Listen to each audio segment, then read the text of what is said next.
My Flamenco Dancer by Veronica Walker, Penshurst, 2222. Narrated by Chloe Schwank. She was tall and had long black wavy hair that cascaded down her back. She wore bright, colourful, flowing maxi dresses, big round gold earrings, lots of bangles and exquisite rings. She reminded me of a flamenco dancer. She was vivacious, and her enchanting smile lit up the room. She also had a self-deprecating sense of humour.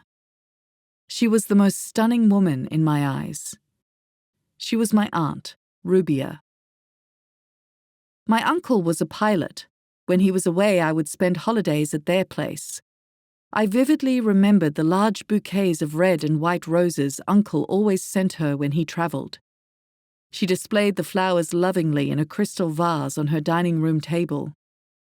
I was her only niece and spoilt rotten. I lapped it up to no end. She was very attentive and took great interest in my endeavours. One particular Sunday afternoon, her home phone rang. She held the handpiece so tight. I could see her knuckles turn white and the colour drained from her face. She looked like someone who saw a ghost. She slowly lowered herself into the chair and started crying uncontrollably. I sensed something was wrong, but could not comprehend the enormity of the situation. My uncle died on the way home in a motorcar accident. Her life changed on that fateful day. Aunt was inconsolable. She lost her spark and wore dark, dowdy attire from head to toe. She was withdrawn, and her grief was so palpable. It seemed like ages before she came to terms with the fact that Uncle was never coming home. She decided to move closer to our family and was a regular visitor.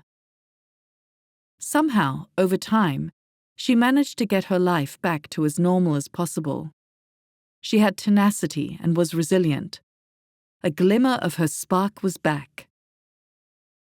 One sunny Saturday morning, she appeared on our doorstep. She wore the brightest orange dress and the biggest round gold earrings. Her spark was back.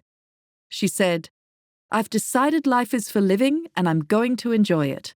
She went dancing every Saturday night with her friends. She was always out and about. Lunches, movies, dinners, swimming. She was very active. 2 days passed and no visit from Aunt was very unusual. She rushed over. Mum used the key Aunt gave her in case of emergencies and let herself in. Aunt was sleeping peacefully on the bed. She didn't stir. The sun streamed through the window directly onto her face when the curtains were drawn. Once again, her happy home was silent. The laughter was gone. It was another sad day for our family. We searched high and low for her will, to no avail. Authorities wanted proof that we were related to her. It was a very stressful time for my parents. During the process, we were packing up her clothes for donation to charity. I helped, of course, and checked pockets, as you do.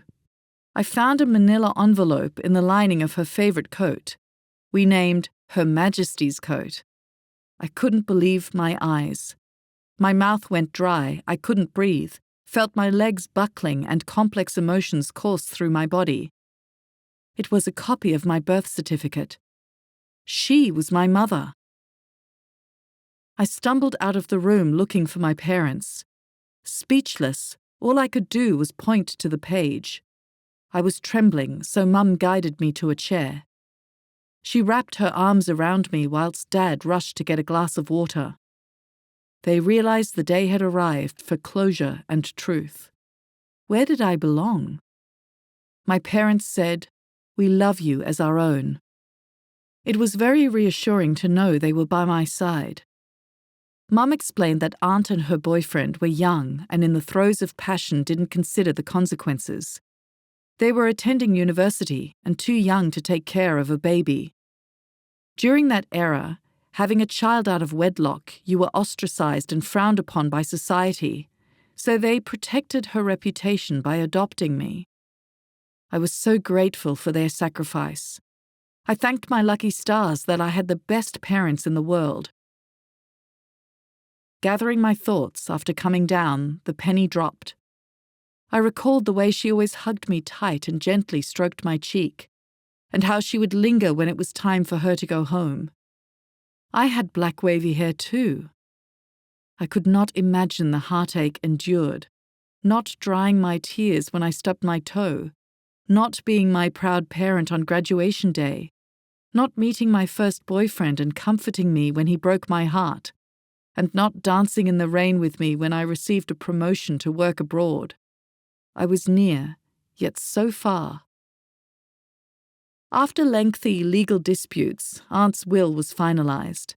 My parents had another burden lifted from their shoulders. They were a formidable team. Mum said, "Remember, no matter where you go and what you do in the future, you will always be our loving daughter." That was then. I married a wonderful man. We made a decision to adopt a baby. We were blessed. She brought so much joy into our lives. We named her Rubia. We had the honor and privilege to nurture and guide her and watch her grow into a kind and caring young woman. We love her and can't imagine life without her and our beautiful grandchildren.